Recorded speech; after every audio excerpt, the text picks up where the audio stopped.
I'm not having a very healthy day today.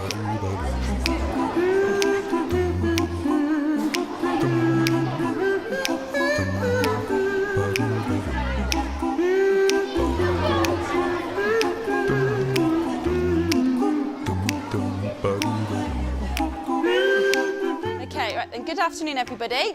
So we're going to start the food technology project. Jo Postlethwaite is a food technology teacher. She's working with her Year 7 on diet and nutrition. Last week, Jo set two of her pupils, Ryan and Megan, a task to keep a video food diary for 24 hours. It's lunchtime and I'm just going to have my lunch. It's lunchtime now and I'm probably going to go and get a piece of pizza for my lunch break. Before the class shares Megan's and Ryan's video diaries, Jo begins the lesson by using a mind map to get the children to start thinking about how they might achieve a healthy lifestyle. So, what does it mean to be healthy, Tanya? I think it means to have a balanced diet. To be healthy is that you do the right things for your body, so you don't eat too much food and you have the right amount of exercise. Excellent. Okay, one of the main points of the curriculum is to understand about a healthy diet and the choices that you make to incorporate into a healthy lifestyle. So it's understanding about how your body functions and what sort of purpose that the food can play in the part of maintaining a healthy lifestyle. So what we're going to do now, Having established what makes for a healthy lifestyle, Jo encourages the children to think about what their bodies need to achieve it. And we talked about how we were going to make sure that we could keep your bodies running properly. So She uses a mannequin to help explain the importance of different nutrients to parts of the body. What we're going to do is we've got some cards and we're going to write on here the different things that our body needs, and then you're going to tell me where you want me to put them on here. So, thinking, what does our body need? So each of you have a think, what do you actually need for your body? Okay? Georgia? Like, you do need your healthy food, but then you need like food that has that contains fat, sugar, like. Well done. What do we need fat for? Emma? Is it energy? Energy, excellent. Okay, so we do need fat. So where on my mannequin should I pin fat? On her stomach. On her stomach. What else does our body need? Think about yourselves as teenagers. What do teenagers need? What are you doing lots of? They grow a lot. Excellent, thank you. What's the main bit of you that's growing? Megan? Your bones. Okay, what do we need for our bones? What are our bones made out of? Billy?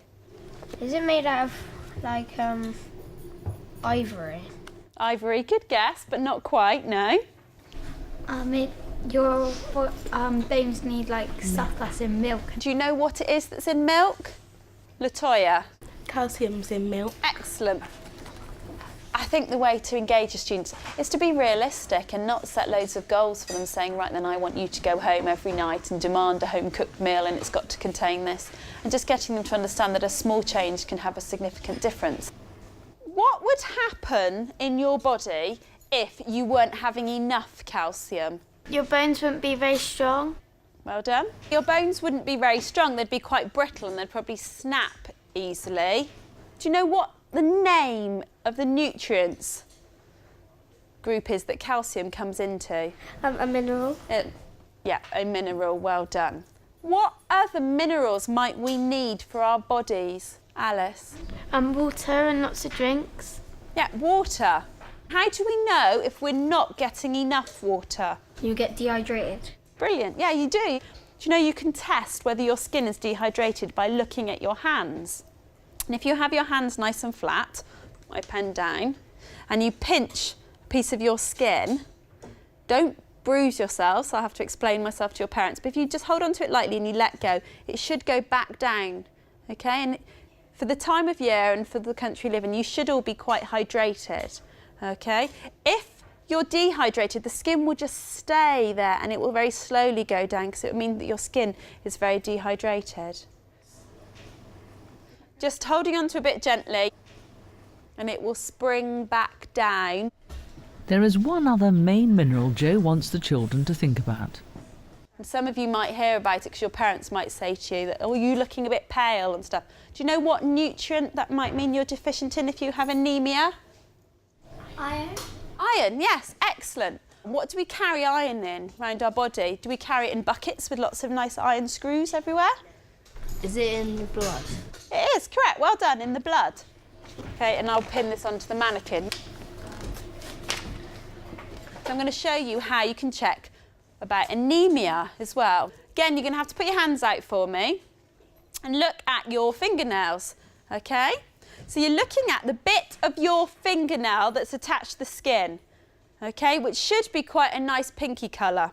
Now, if you press that very gently between your finger and your thumb, okay, you'll find that the skin under your nail will go slightly white. When you release, it should go back to pink. We do see a large number of children that really haven't got any idea about the food that they put in their diet, and I think they seem to feel that it all does come out of a packet and gets put straight into the oven. But if you question them, they wouldn't actually know what was in that product that they were eating. I've just gone to my afternoon break and I feel like something to eat, so I bought a cookie. I've got a banana. I don't like the salad because it's like rabbit food. I've also got some crisps which are quite unhealthy. Now it's time for the class to see how Megan and Ryan got on with their 24-hour food diaries. So we're going to watch the video, and then at the end I want to have a think about how well they did and whether there's anything we can come up with on how they could improve it. Hi, I'm Megan. I'm 11 years old and I'm going to be keeping a food diary of my day.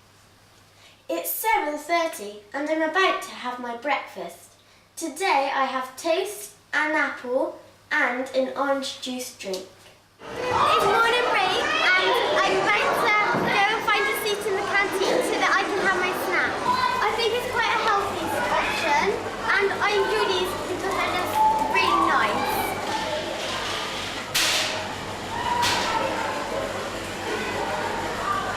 It's lunchtime and I'm just about to have my lunch. Today I've got some sandwiches, some crisps, some grapes and a drink. I think most of it's quite healthy, but I don't really think the crisps are. But I have crisps every day and I have grapes quite often.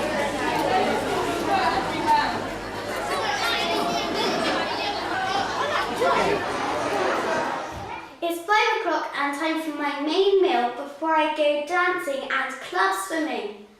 Tonight it's chicken casserole with new potatoes and vegetables.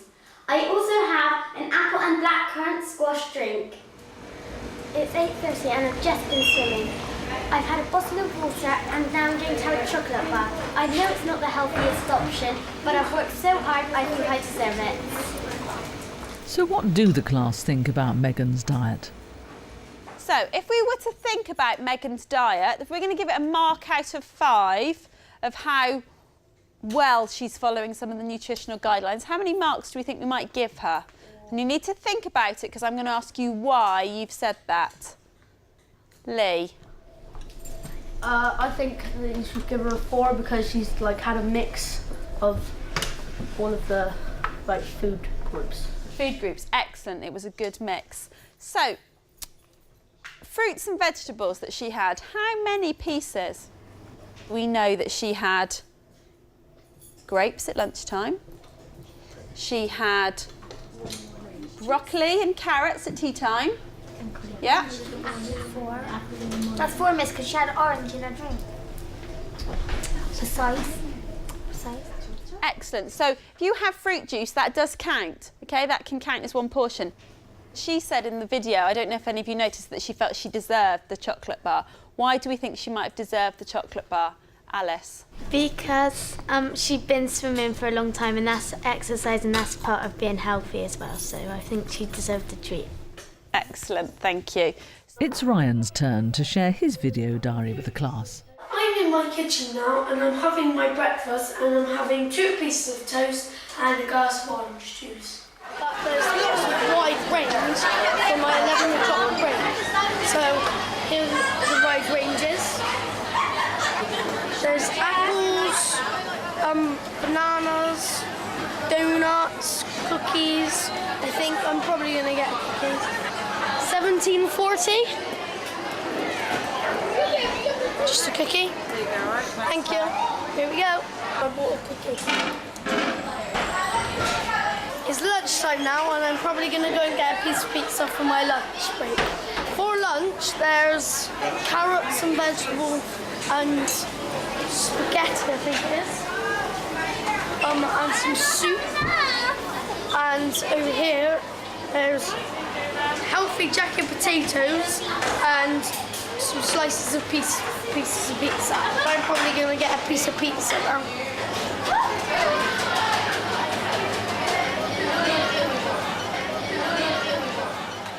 I'm in my kitchen at home and I'm just about to eat my tea, and it's just potato, beans and sausages, and I quite like it and it's quite healthy, so I eat it quite often. So, if we were giving a quick analysis of Ryan's diet with that mark out of 5, how many marks would you give him? 3. 3. Why only 3?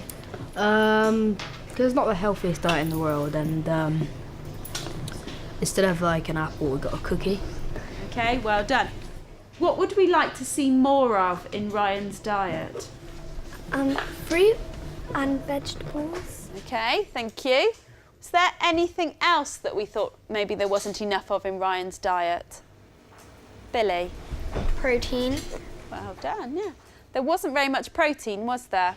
Okay, so if we want to set one main task for them to do over the next week before we have another lesson, what do you think that could be? I think Ryan should include more fruit in his diet because I don't think he had hardly any there. If Alice thinks that it should be an increase in fruit and vegetables in the diet, does anyone think that one of the other targets might be more important? What other guidelines could we have? To like cut down on stuff like crisps and other things with sugar in, like cookies, because Ryan seemed to have mostly like stuff like donuts and cookies, but didn't have any fruit or stuff like that, the healthy stuff. After considering Ryan and Megan's diet, the class decides to set them a challenge. So we agree that what we're going to do is we're going to set them this challenge of having 5 portions of fruit and vegetables a day for a week. They're going to carry on recording and doing their video diary so that they can show us next lesson on how easily or how difficult they found it and what sort of challenges they've come across. I got 3 sandwiches, 3 chocolate bars, which is absolutely dreadful. I think it's quite a healthy lunch. My worst food at the moment is probably broccoli. Some days I find it easy and some days I find it harder. I'm sure I'll get healthier over the weeks. I think the single most important factor that the children should learn in food technology is to understand how to be responsible for themselves and how to look after themselves. And so they have to take responsibility of what they put into their mouths and into their bodies. So I think if over the time that I have them, if I can encourage them to be responsible, to think about the choices that they make and to understand the long-term effects they can have, then I'll be happy if that's what I teach them over their time with me.